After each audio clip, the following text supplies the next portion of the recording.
Alright, we're gonna start off this video by getting the obvious stuff out of the way. The Bang & Olufsen H9i have far superior build quality, materials, and just look way better than the Sony 1000XM2. No competition there.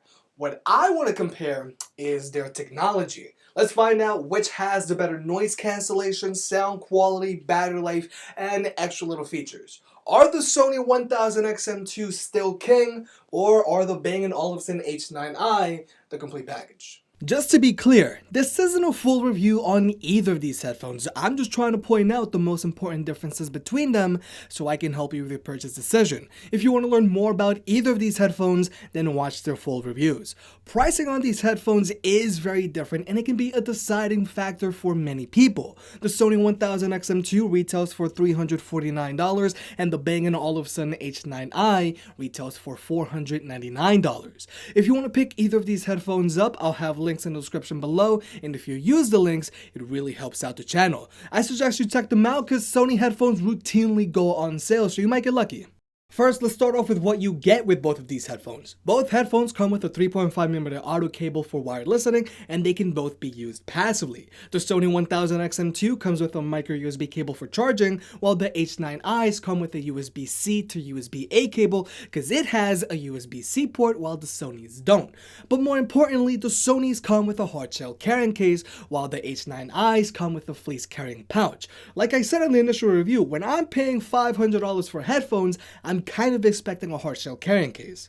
Both of these headphones are also very comfortable, but if I had to pick one only on comfort, then it would have to be the H9i's. They're more plush, they have slightly less clamping force, and your ears are less cramped in the H9i's. And overheating is less of a problem with the H9i's as well. I can wear the Sonys for hours on end, but there's something about the B&O H9i's that if you wear them, you just forget they're there. Now let's talk about battery life, because these two are on complete opposite sides of the spectrum. With noise cancellation and Bluetooth turned on, I typically average 30 hours of playback time with the Sony 1000XM2, whereas the Bang & Olufsen H9i typically average 20 hours of playback time with Bluetooth and ANC turned on as well. The battery life on the Sony 1000XM2 is above average, while the battery life on the Bang & Olufsen H9i is below average. Both of these headphones also use touchpads under the right ear cups to control your music playback. They both work well, but I find the touchpad on the Sony is a little more accurate and there's a little more flexibility. With the H9i, you have to place your finger just right and you have to be more deliberate with your swipes. And as a result, I usually have more failed attempts at skipping a track or trying to adjust the volume on the H9i. Don't get me wrong, they're both good, I'm just being hypercritical. But I have an easier time using the touchpad on the Sony than on the H9i. Regarding noise cancellation, the Sony 1000XM2 are the gold standard right now. They manage to block out the most sound and they have very little to no cabin pressure. But the noise cancellation on the H9i are a very close second. They do a very good job of blocking out constant sounds like road noise, but they do struggle a little bit when blocking out voices or random high-pitched sounds compared to the Sony 1000XM2. But the H9i do have a little bit of cabin pressure. You won't notice it if you're playing music, but it is there. The Sonys also do a very good job of rejecting wind noise while walking outside. And I think that's because of the synthetic leather surrounding the microphones on the Sony. Whereas since the microphones on the H9i are so exposed, they do pick up wind noise more easily. So you might hear a little sound when walking outside in a windy city. Sony is still the king when it comes to active noise cancellation, but competitors are starting to catch up.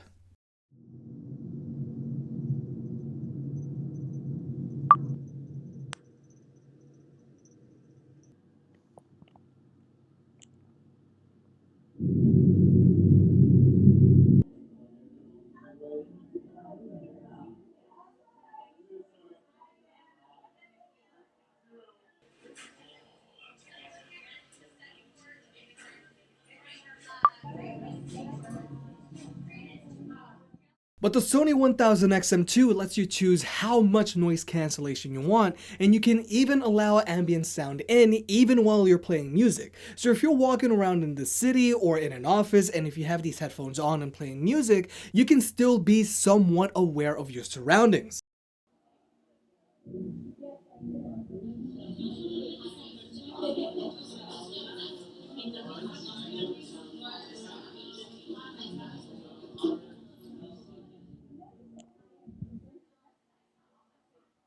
Regarding sound quality, these headphones will appeal to two different types of listeners. The H9i's have the superior soundstage, instrument separation, and the lows resonate quite a bit, which is nice.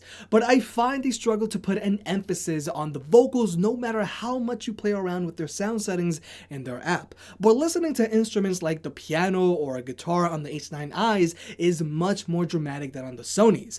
But on the Sony's, the soundstage is a little more narrow and the treble and vocalists are more defined. Even though both of these headphones don't have a lot of head-thumping bass because they're meant for easy listening, when cranked to 10, the Sonys do have more thump in their bass than the H9i's. I also noticed that the H9i suffer considerably more distortion at higher volumes than the 1000XM2. The bass tends to bottom out more frequently, whereas the Sonys suffer less distortion and still manage to get louder than the H9i's. But a very important thing I need to point out here is that the H9i's sound much better when their noise cancellation is turned off. When ANC is turned on, the H9i's soundstage tightens up and the lows won't resonate as much, whereas the Sonys manage to perform almost the same with or without ANC turned on. For the best listening experience, I use the H9i's with ANC turned off as much as I can. Now let's do a quick rundown of these headphones apps. The H9i's app is very simple and all you can really do is control your music playback and play around with the sound settings. B&O's sound settings approach is very simple, but I find you can't customize it as much as Sony's EQ settings.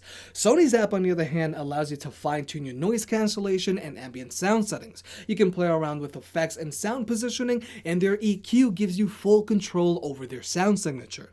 B&O's app is pretty, while Sony's app is more useful. Both of these headphones also have special features to take into consideration. Most noticeably, the H9i have proximity sensors built in.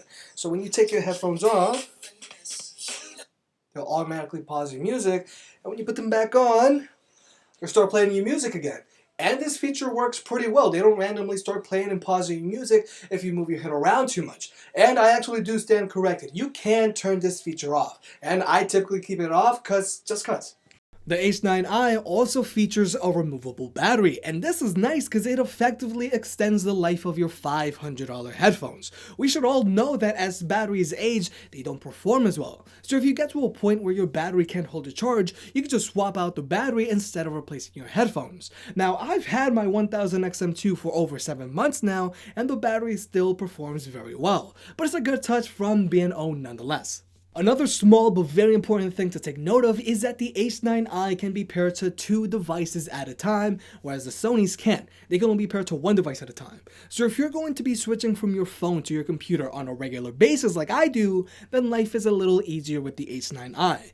But also very soon, Sony will be releasing a firmware update to a few of their products so that they will get Google Assistant integration. So soon, Google Assistant will be a tap away on the 1000XM2, just like the Bose QC35 Series 2, and Google Assistant integration is different from just pressing and holding on the touchpad on either of these headphones to activate your voice assistant. Both of these headphones also have a very useful feature that allows you to talk to people without having to take your headphones off. You do a gesture on the touchpad and the headphones will pause or lower your music and pump in all of the ambient sounds so you can hear what people are saying to you. Sony calls it quick attention and Bang & Olufsen calls it transparency mode, and you activate them very differently on each headphone. With the Sonys, you have to fully cover the touchpad and keep it covered, so you essentially only have one hand free. But as soon as you uncover the touchpad, everything goes back to normal. With the H9i, when you swipe up, the headphones will pause your music and pump in all of the ambient sound, so both of your hands are free. And when you swipe up again, the headphones will go back to normal. And